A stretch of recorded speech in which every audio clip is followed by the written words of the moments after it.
Долгожданную первую «Ласточку» на станции в Гагре встречали торжественно, праздничным концертом для прибывших, различными угощениями и абхазским вином.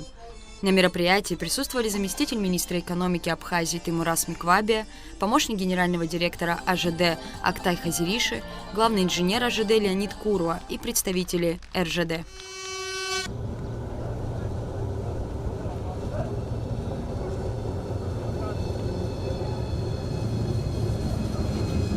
Перед тем, как приступить к ежедневной перевозке пассажиров, как отметил Теймурас Миквабия, АЖД были проведены тестовые рейсы и учтены все замечания специалистов.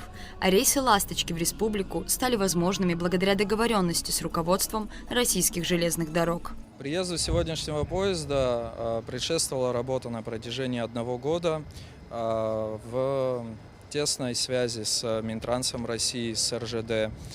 Мы и Абхазская железная дорога договаривались о том, когда можно будет восстановить хождение электропоездов. На протяжении последних 30 дней было 2 пробных заезда. Поезд приходил без пассажиров для того, чтобы проверить всю нашу инфраструктуру. Состояние инфраструктуры было оценено как хорошее. Международный скоростной электропоезд «Ласточка» будет курсировать ежедневно с несколькими промежуточными остановками. Комфортабельный, вместительный и быстрый поезд, по мнению Теймураза Миквабия, определенно придется по душе и жителям, и гостям Абхазии. Но так как это первый поезд, еще не успели предоставить информацию в необходимом объеме. В ближайшее время мы ожидаем, что он будет заполнен до 80, а то и 90%. На текущий момент там 360 пассажирских мест.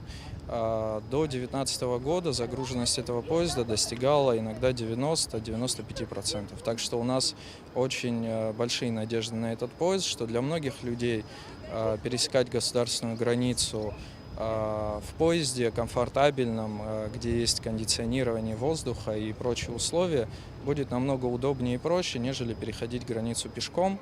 Чтобы запустить «Ласточку», необходимы были масштабные работы по всему пути Сочи-Гагра. Как рассказал помощник генерального директора Абхазской железной дороги Актай Хазириши, вся инфраструктура была подготовлена в строгом соответствии со сроками.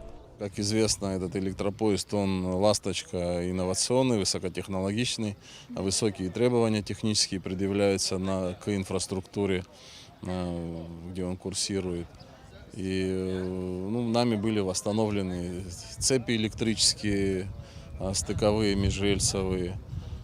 Была проведена работа по тяговым подстанциям определенная, была проведена масштабная работа по очистке габарита. Планируется ли запустить «Ласточку» до столицы? По словам Актая Хазириши, такие планы, безусловно, есть, и работа в данном направлении ведется уже сейчас. В беседе с заместителем генерального директора ОАО РЖД господином Пеговым, который курирует пассажирское направление в РЖД, мы общались на эту тему и поставили вопрос таким образом, чтобы следующий этап это было продление курсирования полигона до станции Сухум. В этом направлении мы уже проводим некоторые мероприятия. Заключили договор с дирекцией энергоснабжения Северокавказской железной дороги. Должна приехать бригада монтеров, квалифицированных электромонтеров. Они должны пройти всю эту дистанцию от Псоу до Сухум по ремонту контактной сети. На первом рейсе «Ласточки» прибыло 60 гостей республики. Путешествие на поезде их очень порадовало. Очень чисто, внутри прохладно, температура прям достаточно комфортная. На «Ласточке», в принципе, я первый раз ехала, так и первый раз сюда. Было очень комфортно. То есть удобные сиденья, то есть, как сказать, температура в вагоне прохладная, то есть не жарко и не холодно. То есть все было комфортно, все очень понравилось. То есть достаточно быстро мы приехали. То есть не успели очнуться, а мы уже здесь. Время «Ласточки» в пути около 3 часов. Билеты на электропоезд можно купить в ЖД-кассах дальнего следования. Там же можно ознакомиться с ценами на билеты и расписанием рейсов. Рада Чачава, Алексей Агухава, Абхазское телевидение.